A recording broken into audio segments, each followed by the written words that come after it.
ನಮಸ್ಕಾರ. ಮುಖ್ಯಾಂಶಗಳು.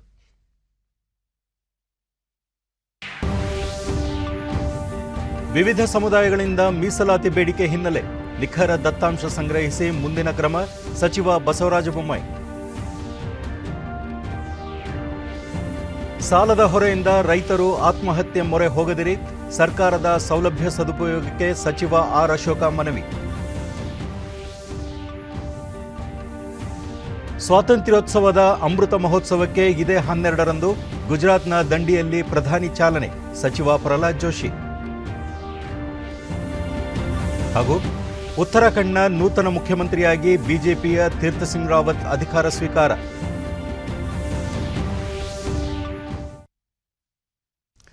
ವಾರ್ತೆಗಳ ವಿವರ. ರಾಜ್ಯದಲ್ಲಿ ವಿವಿಧ ಸಮುದಾಯಗಳು ಮೀಸಲಾತಿಗಾಗಿ ಬೇಡಿಕೆ ಇಟ್ಟಿರುವ ಹಿನ್ನೆಲೆಯಲ್ಲಿ ನ್ಯಾಯಾಲಯಗಳು ಹಲವು ತೀರ್ಪುಗಳನ್ನು ನೀಡಿದ್ದು, ಸರ್ಕಾರ ಕೂಡ ಅನೇಕ ನಿಯಮಗಳನ್ನು ರೂಪಿಸಿದೆ. ಇವುಗಳ ಆಧಾರದಲ್ಲಿಯೇ ಮೀಸಲಾತಿ ನೀಡಬೇಕಿದೆ ಎಂದು ಗೃಹ ಸಚಿವ ಬಸವರಾಜ ಬೊಮ್ಮಾಯಿ ವಿಧಾನಸಭೆಯಲ್ಲಿಂದು ಹೇಳಿದ್ದಾರೆ. ಬಿಜೆಪಿ ಸದಸ್ಯ ಬಸನಗೌಡ ಪಾಟೀಲ್ ಯತ್ನಾಳ್ ಪ್ರಸ್ತಾಪಕ್ಕೆ ಉತ್ತರಿಸಿದ ಸಚಿವರು, ಪಂಚಮಸಾಲಿ ಸಮುದಾಯದ ಬೇಡಿಕೆ ಕುರಿತು ಪರಿಶೀಲಿಸಲಾಗುವುದು. ಯಾವುದೇ ಸಮುದಾಯವನ್ನು ಮೀಸಲು ವರ್ಗಕ್ಕೆ ಸೇರಿಸಲು ನಿಖರ ದತ್ತಾಂಶ ಸಂಗ್ರಹಿಸಿ ಹಿಂದುಳಿದ ವರ್ಗಗಳ ಆಯೋಗಕ್ಕೆ ಶಿಫಾರಸು ಮಾಡಬೇಕು. ಸರ್ಕಾರ ಈ ನಿಟ್ಟಿನಲ್ಲಿ ಕ್ರಮ ಕೈಗೊಂಡಿದೆ ಎಂದು ಹೇಳಿದರು. 4293 ಭರ್ತಿಯಾಗಿದೆ, 3851 ಹುದ್ದೆ ಖಾಲಿ ಇದೆ. ಕೃಷಿ ಇಲಾಖೆಯಲ್ಲಿ ಖಾಲಿ ಇರುವ ಹುದ್ದೆಗಳ ಭರ್ತಿಗೆ ಲೋಕಸೇವಾ ಆಯೋಗ ಮತ್ತು ಹಣಕಾಸು ಇಲಾಖೆಗೆ ಪತ್ರ ಬರೆದಿದ್ದು, ಅನುಮತಿ ದೊರೆಯುತ್ತಿದ್ದಂತೆ ಸಿಬ್ಬಂದಿ ನೇಮಕ ಮಾಡಿಕೊಳ್ಳಲಾಗುವುದು ಎಂದು ಕೃಷಿ ಸಚಿವ ಬಿಸಿ ಪಾಟೀಲ್ ತಿಳಿಸಿದ್ದಾರೆ. ಜೆಡಿಎಸ್ ಶಾಸಕ ಎಚ್.ಡಿ. ರೇವಣ್ಣ ಅವರ ಪ್ರಶ್ನೆಗೆ ಉತ್ತರಿಸಿದ ಸಚಿವರು, ಇಲಾಖೆಯಲ್ಲಿ ಹಲವು ಹುದ್ದೆಗಳು ಖಾಲಿ ಇರುವುದು ನಿಜ. ಆದರೆ ಕಳೆದ ವರ್ಷ ಆರ್ಥಿಕ ಮುಗ್ಗಟ್ಟಿನಿಂದ ಯಾವುದೇ ನೇಮಕಾತಿ ನಡೆದಿಲ್ಲ. ಸಿಬ್ಬಂದಿ ಕೊರತೆ ನಿವಾರಿಸಲು ಈಗಾಗಲೇ ಹಾಸನಕ್ಕೆ 105 ಹಾಗೂ ಹೊಳೆ ನರಸೀಪುರಕ್ಕೆ 8 ಸಿಬ್ಬಂದಿಯನ್ನು ಹೊರಗುತ್ತಿಗೆ ಮೇಲೆ ನೇಮಕ ಮಾಡಿಕೊಳ್ಳಲಾಗಿದೆ ಎಂದು ವಿವರಿಸಿದರು. ರಾಯಚೂರಿನಲ್ಲಿ ವಿಮಾನ ನಿಲ್ದಾಣ ನಿರ್ಮಿಸುವ ಪ್ರಸ್ತಾವನೆ ನನೆಗುದಿಗೆ ಬಿದ್ದಿದ್ದು, ಇದರಿಂದ ಅನೇಕ ಕೈಗಾರಿಕೆಗಳು ಇತರ ನಗರಗಳಿಗೆ ವರ್ಗಾವಣೆ ಆಗುತ್ತದೆ ಎಂಬ ಹಲವು ಶಾಸಕರ ಅಸಮಾಧಾನಕ್ಕೆ ಉತ್ತರಿಸಿದ ಉಪಮುಖ್ಯಮಂತ್ರಿ ಲಕ್ಷ್ಮಣ ಸವದಿ, ಕಲ್ಯಾಣ ಕರ್ನಾಟಕ ಅಭಿವೃದ್ಧಿ ನಿಗಮದಲ್ಲಿ ಈಗಾಗಲೇ ಹಣ ಮೀಸಲಿರಿಸಿದ್ದು, ಪ್ರಸಕ್ತ ಸಾಲಿನಲ್ಲಿ ವಿಮಾನ ನಿಲ್ದಾಣದ ನಿಖರ ಕಾರ್ಯ ಯೋಜನಾ ವರದಿ ಮತ್ತು ಟೆಂಡರ್ ಕರೆಯಲಾಗುವುದು ಎಂದು ವಿವರಿಸಿದರು. ನಾವು ಮುಖ್ಯಮಂತ್ರಿಗಳಿಗೆ ಕೇಳ್ಕೊಂಡಿರ್ತಕ್ಕಂಥದ್ದು ಏನಂದ್ರೆ, ಈ ವರ್ಷಕ್ಕೆ ನಾವು DPR ರೆಡಿ ಮಾಡಿಕೊಂಡು ಟೆಂಡರ್ ಕರೆದು ವರ್ಕ್ ಪ್ರಾರಂಭ ಮಾಡ್ತೀವಿ. ಎಲ್ಲ ಫಂಡ್ಗಳು KKRDB ಇಂದ ತಗೊಂಡ. ಇದಕ್ಕೆ ಶಾಸಕ ಪ್ರಿಯಾಂಕ್ ಖರ್ಗೆ, ಕೇವಲ ಕಲ್ಯಾಣ ಕರ್ನಾಟಕದ ಹಣವನ್ನು ಬಳಸಿಕೊಳ್ಳದೆ ಸರ್ಕಾರ ಕೂಡ ಹಣಕಾಸಿನ ನೆರವು ನೀಡಬೇಕು ಎಂದು ಒತ್ತಾಯಿಸಿದರು. ದಕ್ಷಿಣ ಕನ್ನಡ ಜಿಲ್ಲೆಗಳಲ್ಲಿ ಅಡಿಕೆ ಮತ್ತು ತೆಂಗು ಬೆಳೆಗಳ ರೋಗ ನಿವಾರಣೆ ಹಾಗೂ ಸೂಕ್ತ ನೀರು ಪೂರೈಕೆಗೆ ಅಗತ್ಯ ಕ್ರಮ ಕೈಗೊಳ್ಳಲಾಗುವುದು. ಪ್ರಧಾನಮಂತ್ರಿ ಕೃಷಿ ಸಿಂಚಾಯಿ ಯೋಜನೆಯಡಿ ಮಂಜೂರಾಗಿದ್ದ 754 ಕೋಟಿ ರೂಪಾಯಿಗಳ ಪೈಕಿ 624 ಕೋಟಿ ರೂಪಾಯಿಯನ್ನು ವಿನಿಯೋಗಿಸಲಾಗಿದೆ ಎಂದರು. ನಂತರ ಬಜೆಟ್ ಕುರಿತ ಚರ್ಚೆ ಆರಂಭವಾಯಿತು. ಶಿವರಾತ್ರಿ ಹಬ್ಬ ಹಾಗೂ ವಾರಾಂತ್ಯದ ರಜೆಯ ಹಿನ್ನೆಲೆಯಲ್ಲಿ ಕಲಾಪವನ್ನು ಸಭಾಪತಿ ವಿಶ್ವೇಶ್ವರ ಹೆಗಡೆ ಕಾಗೇರಿ ಸೋಮವಾರ ಬೆಳಗ್ಗೆ 11 ಗಂಟೆಗೆ ಮುಂದೂಡಿದರು. ಇದು ಬಹಳ ದೊಡ್ಡ ಸಂದೇಶ ಕೊಟ್ಟಿದ್ದಾರೆ. ಇದೇ ರೀತಿ ನಾವು ನಿರ್ಲಕ್ಷ್ಯ ಮಾಡಿದ್ರೆ ಆಲಮತದವರು ಅವ್ರದ್ದು ದೊಡ್ಡ ಒಂದು ಹೋರಾಟ ಆಯಿತು. ವಾಲ್ಮೀಕಿ ಸಮಾಜದವರು, ಗಂಗಾ ಮತಸ್ಥರು ಎಷ್ಟು ಕೊಟ್ಟಿದ್ದಾರೆ. ಈ ದೇಶದ ರಾಷ್ಟ್ರಪತಿಗಳೇ Ganga ಮತಸ್ಥರು. Prelude the state from making special provisions for women and children, special provisions for advancement of socially and educationally backward classes of the citizens or for the scheduled castes and scheduled tribes. ರಾಜ್ಯ ಮತ್ತು ಕೇಂದ್ರ equality ಮತ್ತು discrimination ಮಾಡಬಾರ್ದನ್ನುವಂಥ ಸಂದರ್ಭದಲ್ಲಿ ಯಾರು ಅತಿ ಹಿಂದುಳಿದಿದ್ದಾರೆ, ಯಾರು ಸಾಮಾಜಿಕವಾಗಿ ತುಳಿತಕ್ಕೊಳಪಟ್ಟಿದ್ದಾರೆ, ಯಾರು ಇಷ್ಟು ವರ್ಷ ಅಸ್ಪೃಶ್ಯತೆಗೆ ಒಳಗಾಗಿದ್ದಾರೆ, ಅವರಿಗೆ ಎಲ್ಲ ರೀತಿಯ ಸೌಕರ್ಯ ಸಿಗುವುದು, ಅವರು ಕೂಡ ಮುಖ್ಯವಾಹಿನಿಗೆ ಬರಬೇಕನ್ನುವಂಥ ಉದ್ದೇಶ. ಮುಖ್ಯವಾಹಿನಿಯಿಂದ ದೂರ ಇರುವಂಥವ್ರಿಗೆ ಹೆಚ್ಚಿನ ಅವಕಾಶಗಳನ್ನು ಕೊಟ್ಟು ಮುಖ್ಯವಾಹಿನಿಗೆ ತರುವಂಥದ್ದೇ ರಿಸರ್ವೇಷನ್ ಉದ್ದೇಶ. ರಾಜ್ಯದಲ್ಲಿ ಬೆಳೆ ನಷ್ಟ ಸೇರಿದಂತೆ ವಿವಿಧ ಕಾರಣಗಳಿಂದ ರೈತರು ಆತ್ಮಹತ್ಯೆಗೆ ಶರಣಾಗಬೇಡಿ, ನಿಮ್ಮ ಜೊತೆ ಸರ್ಕಾರ ಇರಲಿದೆ ಎಂದು ಕಂದಾಯ ಸಚಿವ ಆರ್ ಅಶೋಕ ವಿಧಾನ ಪರಿಷತ್ನಲ್ಲಿಂದು ಹೇಳಿದ್ದಾರೆ. ಕಾಂಗ್ರೆಸ್ನ ಗೋಪಾಲಸ್ವಾಮಿ ಪ್ರಶ್ನೆಗೆ ಉತ್ತರಿಸಿದ ಸಚಿವರು, ರೈತರಿಗೆ ಬೆಳೆ ಪರಿಹಾರ ಸೇರಿದಂತೆ ವಿವಿಧ ಸೌಲಭ್ಯಗಳನ್ನು ಸರ್ಕಾರ ನೀಡಲಿದೆ, ಅದನ್ನು ಸದುಪಯೋಗಪಡಿಸಿಕೊಳ್ಳಿ. ಆತ್ಮಹತ್ಯೆಯಂತಹ ದುಸ್ಸಾಹಸಕ್ಕೆ ಕೈ ಹಾಕಬೇಡಿ ಎಂದು ಹೇಳಿದರು. ಬೆಳೆ ಪರಿಹಾರ ಸಹಾಯಧನವನ್ನು ಹೆಚ್ಚು ಮಾಡುವ ಸಂಬಂಧ ಕೇಂದ್ರ ಸರ್ಕಾರಕ್ಕೆ ಪತ್ರ ಬರೆಯಲಾಗಿದೆ. ಅಲ್ಲಿಂದಲೂ ಸಕಾರಾತ್ಮಕ ಪ್ರತಿಕ್ರಿಯೆ ವ್ಯಕ್ತವಾಗಿದೆ. ಕೇಂದ್ರದಿಂದ ಒಮ್ಮೆ ಅನುಮತಿ ದೊರೆತ ನಂತರ ಎನ್ಡಿಆರ್ಎಫ್ ಮತ್ತು ಎಸ್ಡಿಆರ್ಎಫ್ ಪರಿಹಾರ ಮೊತ್ತವನ್ನು ಹೆಚ್ಚಿಸಲಾಗುವುದು ಎಂದು ಹೇಳಿದರು. ಕುಮ್ಕಿ ಈ ಥರ ಡೀಮ್ಡ್ ಫಾರೆಸ್ಟ್ ಇದೆಲ್ಲಾನು ಕೂಡ ದೊಡ್ಡ ಸಮಸ್ಯೆ ಆಗಿದೆ. ಮಲೆನಾಡು ಭಾಗದಲ್ಲಿ ಒಂದು 7-8 ಜಿಲ್ಲೆಯಲ್ಲಿ ಸುಮಾರು 100 ವರ್ಷಗಳಿಂದ ಈ ಥರದ ದೊಡ್ಡ ಸಮಸ್ಯೆಗಳಿದೆ, ಕಾನೂನಾತ್ಮಕ ತೊಡಕುಗಳಿದೆ. ಇದೆಲ್ಲ ಸರ್ಕಾರಿ ಅಂತ ಒಂದು ಕಡೆ, ಎಲ್ಲ ಕಡೆ ದಾಖಲೆಗಳಲ್ಲಿ ಸರ್ಕಾರಿ ಅಂತ ಬಂದಿದೆ. ಸೊಪ್ಪಿನ ಬೆಟ್ಟ ಅಂತ ಹೇಳ್ತಾರೆ, ಅದು ಕೂಡ ರೈತರಿಗೆ ಮೇವು ಬೆಳೆಯೋಕ್ಕೋಸ್ಕರ ಕೊಟ್ಟಿರೋದು. ಈಗ ಅಲ್ಲೂ ಕೂಡ ಉಳುಮೆ ಮಾಡ್ತಾ ಇದ್ದಾರೆ ಎಲ್ಲರೂ ಕೂಡ. ಇದು 7-8 ಜಿಲ್ಲೆಗಳಲ್ಲಿ ವ್ಯಾಪಿಸಿರೋದ್ರಿಂದ ಇದು ಬಹಳ ಕಾನೂನಾತ್ಮಕವಾಗಿ ಚರ್ಚೆ ಮಾಡಿ ಇದಕ್ಕೆ ಒಂದು ಅಂತಿಮ ರೂಪ ಕೊಡೋಕ್ಕೆ ಸರ್ಕಾರ, ನಾನು ಕಂದಾಯ ಸಚಿವನಾದ ಮೇಲೆ ನಾನು ಅದಕ್ಕೆ ಒಂದು ರೂಪ ಕೊಡುವಂಥದ್ದಕ್ಕೆ ನಾನು ಈಗಾಗಲೇ ಎಲ್ಲ MLAಗಳನ್ನು ಮೀಟಿಂಗ್ ಕರೆದು ಮಾತಾಡಿದ್ದೀನಿ, ಅಧಿಕಾರಿಗಳ ಜೊತೆ ಮಾತಾಡಿದ್ದೀನಿ. ಇದಕ್ಕೊಂದು ಕಮಿಟಿನೂ ಕೂಡ ಬಡ್ಜೆಟ್ ಬುಕ್ಕಲ್ಲಿ ಮುಖ್ಯಮಂತ್ರಿಗಳು ಹೇಳಿದ್ದಾರೆ. ಇದಕ್ಕೊಂದು ಕಮಿಟಿ ನೇಮಕ ಮಾಡಿ ಈ ಜಮೀನುಗಳೇನಿದೆ ಇದು ಮಾಲೀಕತ್ವ ಮತ್ತು ಅವ್ರಿಗೇನು ಪರಿಹಾರ ಇವೆರಡರ ಬಗ್ಗೆ ಒಂದು ಕಮಿಟಿಯನ್ನು ಘೋಷಣೆ ಮಾಡ್ತಾ ಇದ್ದೀನಿ. ಆ ನೇಮಕ ಆಗಿ ಅವ್ರಿಗೇನು ಅವಕಾಶಗಳು ಸಿಗಬೇಕು ಅದನ್ನು ಕೊಡುವಂಥದ್ದಕ್ಕೆ ನಾವು ಕೆಲಸ ಮಾಡ್ತೀವಿ. ರಾಜ್ಯದ ಪ್ರತಿ ಗ್ರಾಮಗಳಲ್ಲಿ ಸ್ಮಶಾನ ಇರುವಂತೆ ಅಗತ್ಯ ಕ್ರಮ ಕೈಗೊಳ್ಳಲು ಜಿಲ್ಲಾಧಿಕಾರಿಗಳಿಗೆ ಸೂಚನೆ ನೀಡಲಾಗಿದೆ ಎಂದು ಕಂದಾಯ ಸಚಿವ ಆರ್. ಅಶೋಕ ತಿಳಿಸಿದ್ದಾರೆ. ಬಿಜೆಪಿಯ ಡಾಕ್ಟರ್ ತಳವಾರ ಸಾಬಣ್ಣ ಪ್ರಶ್ನೆಗೆ ಉತ್ತರಿಸಿದ ಸಚಿವರು, ರಾಜ್ಯದಲ್ಲಿ 29,590 ಗ್ರಾಮಗಳಿಗೆ 21,333 ಗ್ರಾಮಗಳಲ್ಲಿ ಮಾತ್ರ ಸ್ಮಶಾನವಿದೆ. 7,069 ಗ್ರಾಮಗಳಲ್ಲಿ ಸ್ಮಶಾನವಿಲ್ಲ. ಅಗತ್ಯವಿರುವ ಅಷ್ಟು ಗ್ರಾಮಗಳಲ್ಲಿ ಸ್ಮಶಾನಕ್ಕೆ ಪ್ರತ್ಯೇಕ ಜಾಗ ನಿಗದಿ ಮಾಡುವಂತೆ ಆದೇಶ ಹೊರಡಿಸಲಾಗಿದೆ ಎಂದು ಹೇಳಿದರು. ಈಗ ಮಾಹಿತಿಗಳಿಲ್ಲ, ಬೇಡ ಸರಿ ಅನ್ಸೋದಲ್ಲ ಅದು. ನಾ ಹೇಳ್ತೀನಿ ನಿಮ್ಗೆ ನೆಕ್ಸ್ಟ್ ವೀಕ್ ಕೊಡ್ಲಿ, ಮುಂದಿನ ವಾರ ಕೊಡ್ಲಿ. ಅದರಿಂದ ಪ್ರಕರಣ ತಡ ಆಗಿದೆ. ಅದಕ್ಕೋಸ್ಕರ ನಿಮ್ಗೆ ಹೆಚ್ಚುವರಿ ಉತ್ತರ ಕೊಡಿಸಬೇಕು ಅಂತಿದ್ರೆ PW ಮಂತ್ರಿಯಿಂದ ಉತ್ತರ ಕೊಡಿಸೋಣ. ಆದ್ರೆ ಪರಿಸ್ಥಿತಿಗಳೇನು ಅಂತ ಹೇಳಿದ್ರೆ ಈ ಪ್ರಕರಣ ಇರುವುದು ಸರ್ವೋಚ್ಚ ನ್ಯಾಯಾಲಯದಲ್ಲಿ ಇರುವುದರಿಂದ ವಿಳಂಬ ಆಗ್ತದೆ.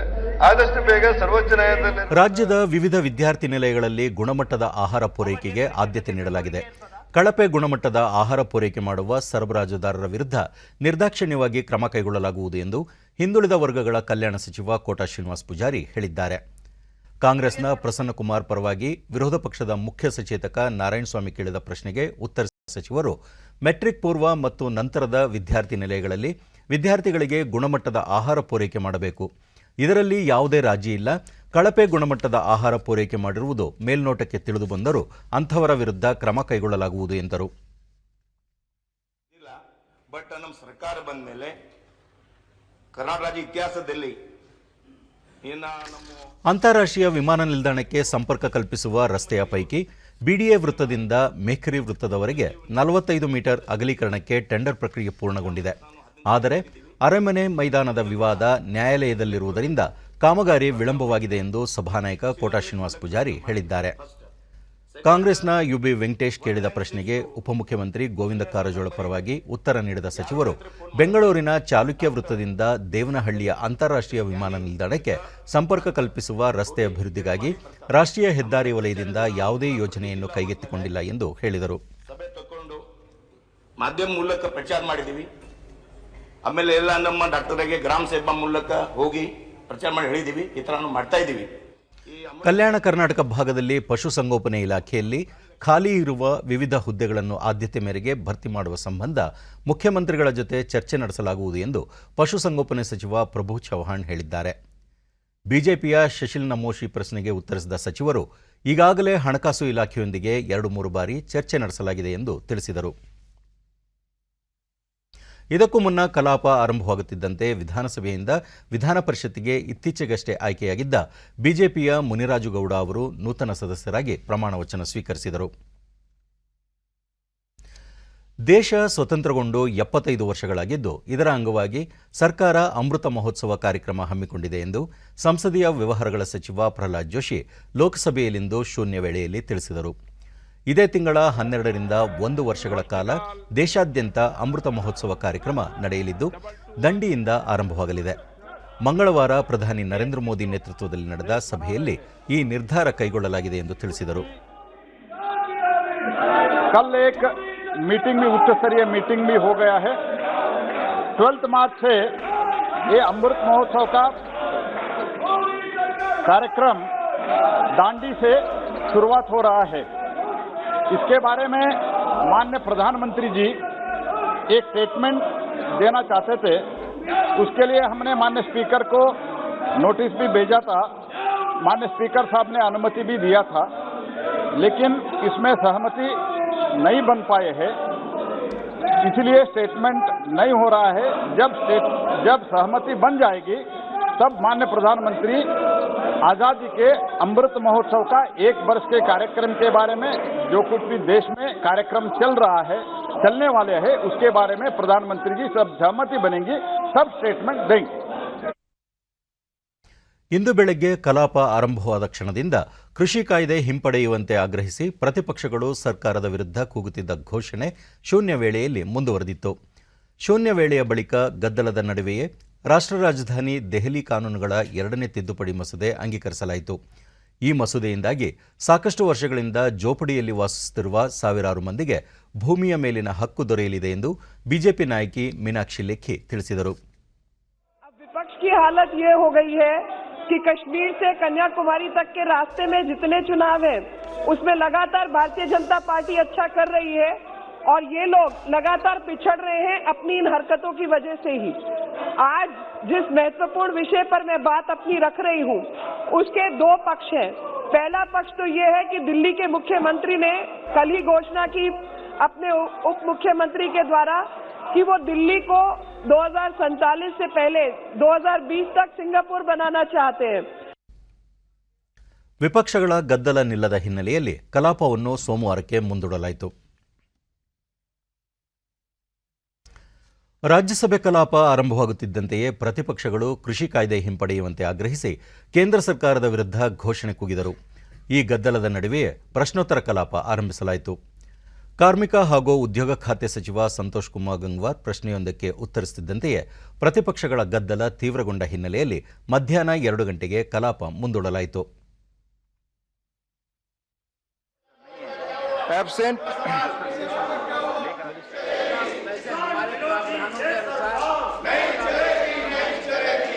ಮತ್ತೆ ಕಲಾಪ ಆರಂಭವಾದ ನಂತರವೂ ಗದ್ದಲ ಮುಂದುವರೆದಿತ್ತು.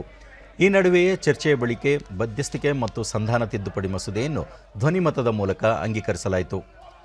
ಕಳೆದ ವರ್ಷ ಫೆಬ್ರವರಿ 21ರಂದು ಲೋಕಸಭೆಯಲ್ಲಿ ಈ ಮಸೂದೆ ಅಂಗೀಕಾರಗೊಂಡಿತ್ತು. ವಿಪಕ್ಷಗಳ ಗದ್ದಲ ನಿಲ್ಲದ ಹಿನ್ನೆಲೆಯಲ್ಲಿ ಕಲಾಪವನ್ನು ಸೋಮವಾರಕ್ಕೆ ಮುಂದೂಡಲಾಯಿತು.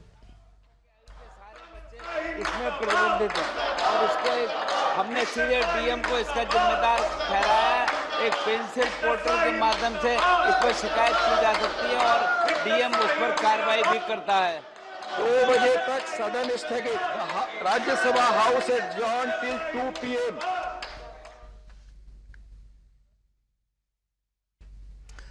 ರಾಜ್ಯ ಮಹಿಳಾ ಮತ್ತು ಮಕ್ಕಳ ಅಭಿವೃದ್ಧಿ ಇಲಾಖೆ ವತಿಯಿಂದ ಬೆಂಗಳೂರಿನ ಅರಮನೆ ಮೈದಾನದಲ್ಲಿಂದು ಅಂತಾರಾಷ್ಟ್ರೀಯ ಮಹಿಳಾ ದಿನಾಚರಣೆ ಕಾರ್ಯಕ್ರಮಕ್ಕೆ ಮುಖ್ಯಮಂತ್ರಿ ಬಿಎಸ್ ಯಡಿಯೂರಪ್ಪ ಚಾಲನೆ ನೀಡಿದರು.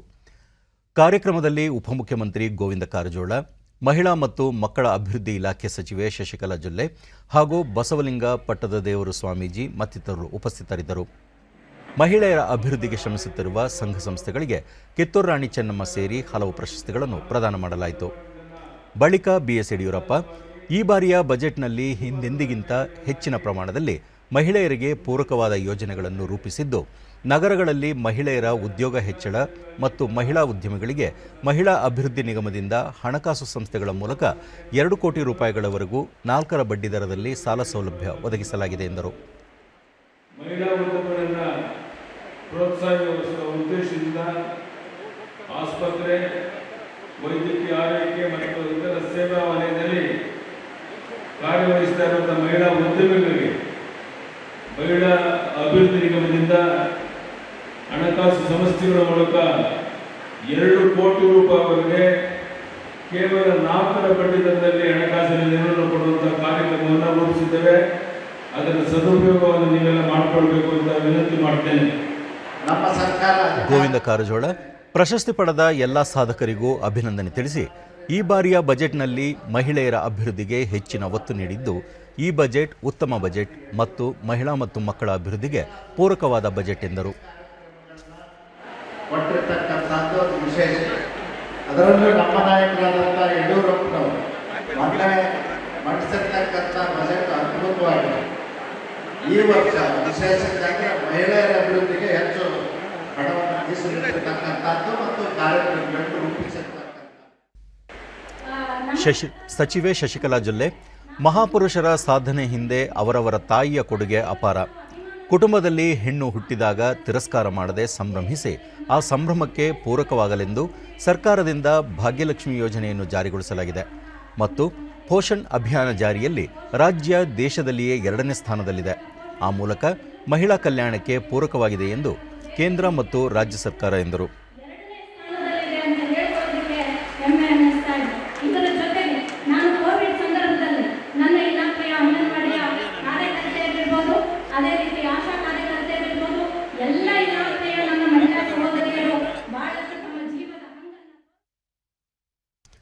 ಕರ್ನಾಟಕ ವಾಣಿಜ್ಯ ಮತ್ತು ಕೈಗಾರಿಕಾ ಮಂಡಳಿಗಳ ಒಕ್ಕೂಟ ಫಿಕ್ಕಿ ವತಿಯಿಂದ ಖಾಸಗಿ ಸಂಸ್ಥೆಯ ಸಹಯೋಗದೊಂದಿಗೆ ಹಮ್ಮಿಕೊಳ್ಳಲಾಗಿದ್ದ ಎಕ್ಸಲರೇಟ್ ಬೆಂಗಳೂರು ಕಾರ್ಯಕ್ರಮವನ್ನು ಮುಖ್ಯಮಂತ್ರಿ ಬಿಎಸ್ ಯಡಿಯೂರಪ್ಪ ಬೆಂಗಳೂರಿನಲ್ಲಿಂದು ಉದ್ಘಾಟಿಸಿದರು.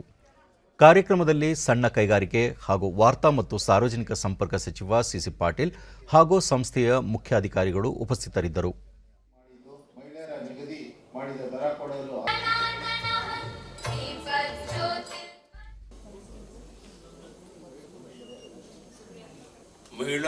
ಬಿಎಸ್ ಯಡಿಯೂರಪ್ಪ, ರಾಜ್ಯ ಹಾಗೂ ರಾಷ್ಟ್ರದ ಬೆಳವಣಿಗೆಯಲ್ಲಿ ಮಹಿಳೆಯರ ಕೊಡುಗೆ ಅಪಾರ.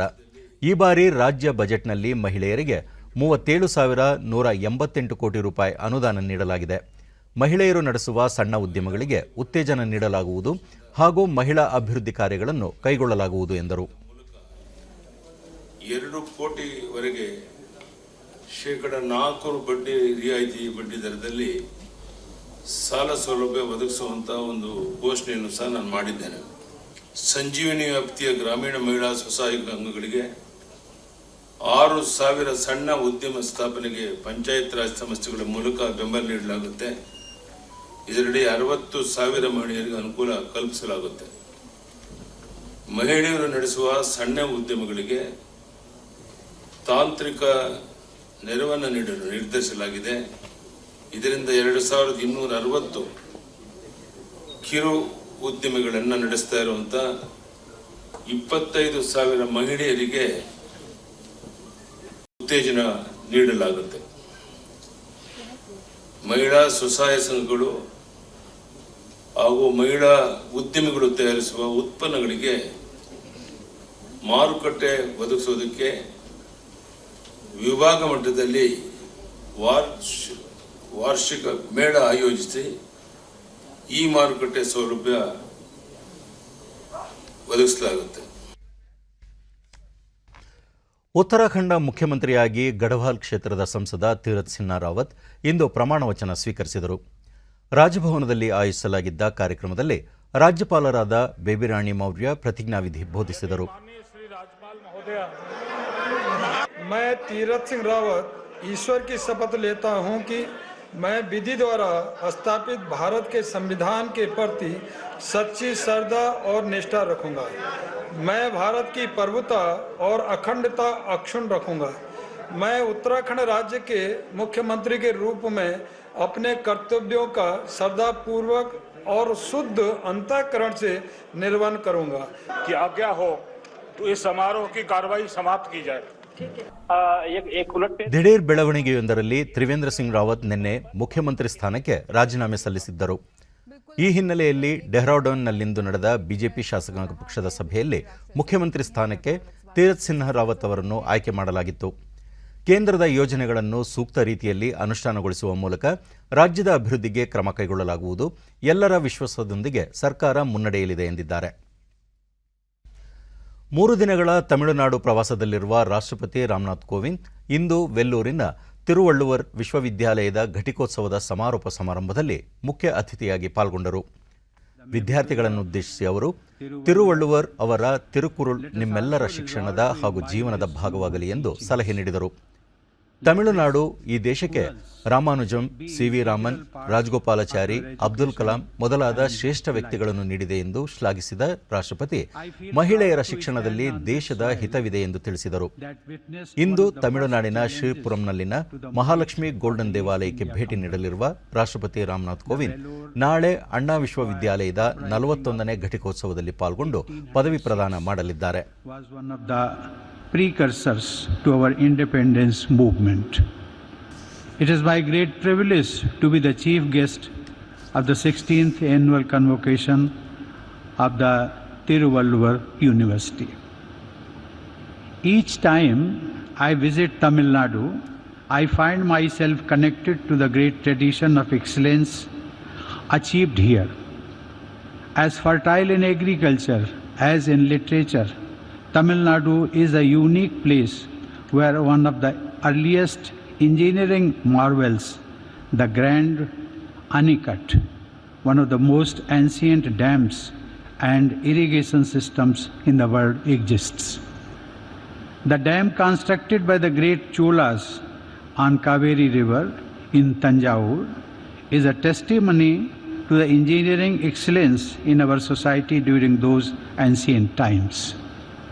Knowledge and scientific temper appear to be intrinsic traits of people in this region.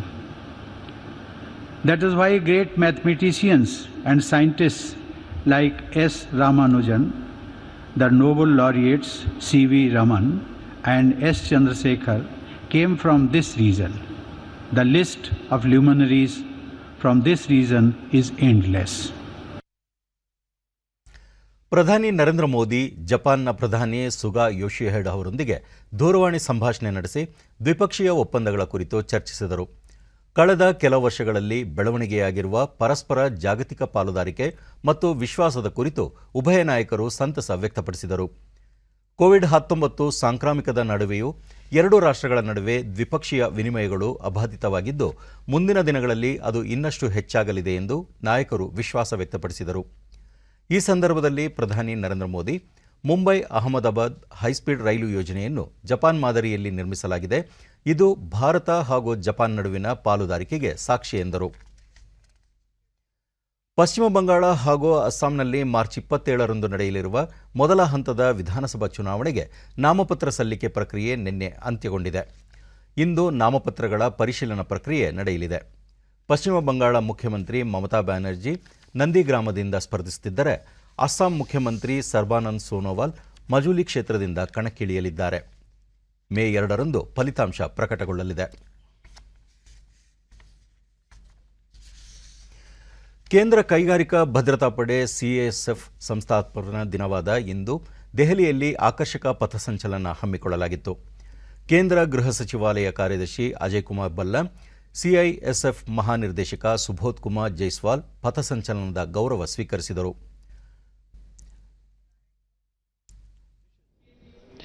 खासतौर पर कोरोना काल की बात करें तो सीआईएसएफ ने महत्वपूर्ण भूमिका निभाई.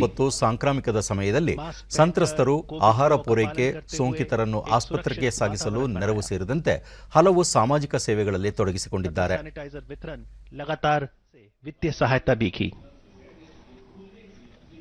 और इस समय रहा है, जो कि महाराष्ट्र काडर के 1985 बैच के आईपीएस अधिकारी हैं. विभिन्न खंडों के प्रतिनिधि के रूप में 8 उपस्थित जनसमूह ने किया.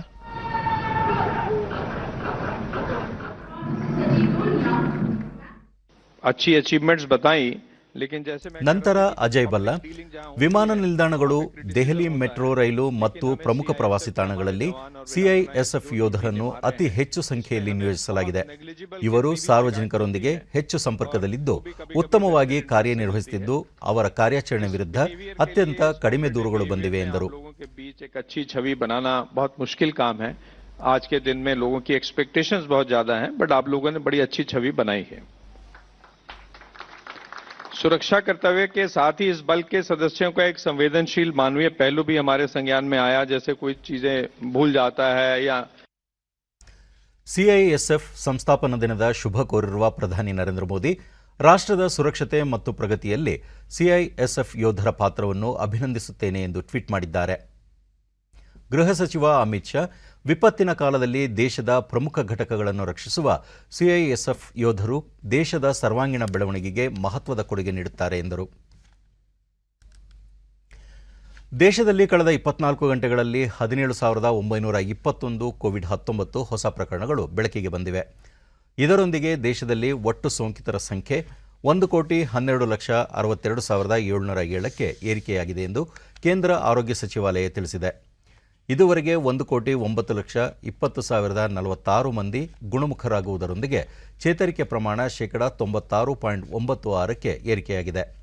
ಒಟ್ಟು 1,84,598 ಸಕ್ರಿಯ ಪ್ರಕರಣಗಳಿದ್ದು %1.64ರಷ್ಟಿದೆ. ಇದುವರೆಗೆ 1,58,063 ಮಂದಿ ಮೃತಪಟ್ಟಿದ್ದು ಈ ಪ್ರಮಾಣ %1.4ರಷ್ಟಿದೆ. ದೇಶಾದ್ಯಂತ ನಿನ್ನೆ ಒಂದೇ ದಿನ 20 ಲಕ್ಷ ಫಲಾನುಭವಿಗಳಿಗೆ ಕೋವಿಡ್ ಲಸಿಕೆಗಳನ್ನು ನೀಡಲಾಗಿದ್ದು ಇಲ್ಲಿಯವರೆಗೆ ಲಸಿಕೆ ಪಡೆದವರ ಒಟ್ಟು ಸಂಖ್ಯೆ 2,30,00,000 ದಾಟಿದೆ. ಈ ಕುರಿತು ಆರೋಗ್ಯ ಸಚಿವಾಲಯ ಮಾಹಿತಿ ನೀಡಿದ್ದು 60 ವರ್ಷ ಮೇಲ್ಪಟ್ಟ 43,74,000 ಮತ್ತು 45 ವರ್ಷ ಮೀರಿದ ಅಸ್ವಸ್ಥತೆಯುಳ್ಳ 7 ಲಕ್ಷ ಫಲಾನುಭವಿಗಳಿಗೆ ಲಸಿಕೆ ನೀಡಲಾಗಿದೆ ಎಂದು ತಿಳಿಸಿದೆ. ಜನವರಿ 16ರಂದು ದೇಶಾದ್ಯಂತ ವಿಶ್ವದ ಅತಿದೊಡ್ಡ ಕೋವಿಡ್ ಲಸಿಕೆ ಅಭಿಯಾನಕ್ಕೆ ಚಾಲನೆ ನೀಡಲಾಗಿತ್ತು. ಮಾರ್ಚ್ 1ರಿಂದ 2ನೇ ಹಂತದ ಅಭಿಯಾನ ಆರಂಭವಾಗಿದೆ. ಭಾರತದ ವಿದ್ಯುತ್ ಚಾಲಿತ ಹಣಕಾಸು ಉದ್ಯಮ 2030ರ ವೇಳೆಗೆ 3,70,000 ಕೋಟಿ ರೂಪಾಯಿ ವಹಿವಾಟು ನಡೆಸಲಿದೆ ಎಂದು ನೀತಿ ಆಯೋಗ ಬಿಡುಗಡೆಗೊಳಿಸಿರುವ ವರದಿ ತಿಳಿಸಿದೆ.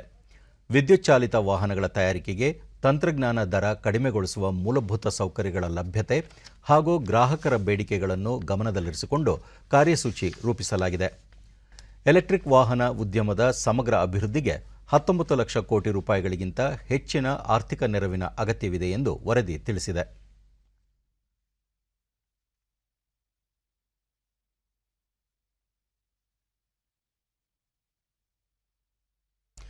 ಪ್ರಧಾನಿ ನರೇಂದ್ರ ಮೋದಿ ನಾಡಿದ್ದು ಶುಕ್ರವಾರ ಅಹಮದಾಬಾದ್ನಲ್ಲಿ ಐತಿಹಾಸಿಕ ದಂಡಿ ಯಾತ್ರೆಯ ಮರುಸೃಷ್ಟಿಗೆ ಚಾಲನೆ ನೀಡಲಿದ್ದಾರೆ.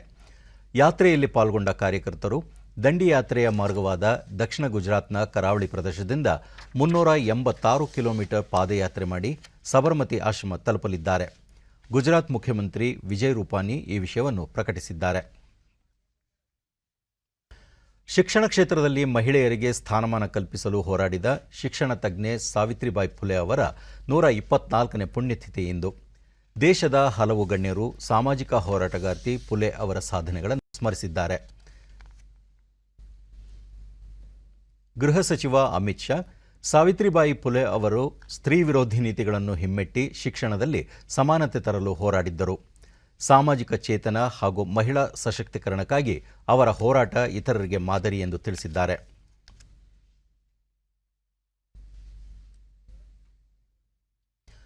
ರಾಷ್ಟ್ರೀಯ ಮಹಿಳಾ ಆಯೋಗ ದೆಹಲಿಯಲ್ಲಿಂದು ಅಂತಾರಾಷ್ಟ್ರೀಯ ಮಹಿಳಾ ದಿನ ಹಮ್ಮಿಕೊಂಡಿತ್ತು. ಮುಖ್ಯ ಅತಿಥಿಯಾಗಿ ಪಾಲ್ಗೊಂಡಿದ್ದ ಕೇಂದ್ರ ಮಹಿಳಾ ಮತ್ತು ಮಕ್ಕಳ ಕಲ್ಯಾಣ ಸಚಿವೆ ಸ್ಮೃತಿ ಇರಾನಿ, ಮಹಿಳೆಯರ ಗೌರವ ಮತ್ತು ಸುರಕ್ಷತೆಗೆ ಕೇಂದ್ರ ಸರ್ಕಾರ ಆದ್ಯತೆ ನೀಡಿದೆ. ಪ್ರಧಾನಿ ನರೇಂದ್ರ ಮೋದಿ ಅವರ ಆಡಳಿತದಲ್ಲಿ ದಾಖಲೆ ಸಮಯದಲ್ಲಿ 10 ಕೋಟಿ ಶೌಚಾಲಯಗಳನ್ನು ನಿರ್ಮಿಸಲಾಗಿದೆ ಎಂದರು. ದೇಶದ ಇತಿಹಾಸದಲ್ಲಿ ಮೊದಲ ಬಾರಿಗೆ ಪ್ರಧಾನಿಯೊಬ್ಬರು ಕೆಂಪುಕೋಟೆಯಲ್ಲಿ ಮಾಡಲಾದ ಭಾಷಣದಲ್ಲಿ ಸ್ಯಾನಿಟರಿ ನ್ಯಾಪ್ಕಿನ್ ಬಗ್ಗೆ ಪ್ರಸ್ತಾಪಿಸಲಾಯಿತು. ದೇಶಾದ್ಯಂತ ಜನೌಷಧಿ ಕೇಂದ್ರಗಳಲ್ಲಿ ಕೇವಲ ₹1ಗೆ 1 ನ್ಯಾಪ್ಕಿನ್ ನೀಡುವ ಮೂಲಕ ಮಹಿಳೆಯರ ಬಗೆಗಿನ ತಮ್ಮ ಕಾಳಜಿಯನ್ನು ಎನ್ಡಿಎ ಸರ್ಕಾರ ತೋರಿಸಿದೆ ಎಂದು ಹೇಳಿದರು. एक प्रधानमंत्री को लाल किले से राष्ट्रीय संबोधन में कहते हुए सुना और नॉर्मलाइज किया that it is our equal dedicated responsibility to ensure that women have access to menstrual hygiene products. The fact that we had a male prime minister for the first time in the history of our country even constitute the first ever menstrual hygiene administrative protocol speaks volumes. ಕೊನೆಯಲ್ಲಿ ಮತ್ತೊಮ್ಮೆ ಮುಖ್ಯಾಂಶಗಳು. ವಿವಿಧ ಸಮುದಾಯಗಳಿಂದ ಮೀಸಲಾತಿ ಬೇಡಿಕೆ ಹಿನ್ನೆಲೆ ನಿಖರ ದತ್ತಾಂಶ ಸಂಗ್ರಹಿಸಿ ಮುಂದಿನ ಕ್ರಮ, ಸಚಿವ ಬಸವರಾಜ ಬೊಮ್ಮಾಯಿ. ಸಾಲದ ಹೊರೆಯಿಂದ ರೈತರು ಆತ್ಮಹತ್ಯೆ ಮೊರೆ ಹೋಗದಿರಿ, ಸರ್ಕಾರದ ಸೌಲಭ್ಯ ಸದುಪಯೋಗಕ್ಕೆ ಸಚಿವ ಆರ್ ಅಶೋಕ ಮನವಿ. ಸ್ವಾತಂತ್ರ್ಯೋತ್ಸವದ ಅಮೃತ ಮಹೋತ್ಸವಕ್ಕೆ ಇದೇ 12ರಂದು ಗುಜರಾತ್ನ ದಂಡಿಯಲ್ಲಿ ಪ್ರಧಾನಿ ಚಾಲನೆ, ಸಚಿವ ಪ್ರಹ್ಲಾದ್ ಜೋಶಿ. ಹಾಗೂ ಉತ್ತರಾಖಂಡ್ನ ನೂತನ ಮುಖ್ಯಮಂತ್ರಿಯಾಗಿ ಬಿಜೆಪಿಯ ತೀರತ್ ಸಿಂಗ್ ರಾವತ್ ಅಧಿಕಾರ ಸ್ವೀಕಾರ.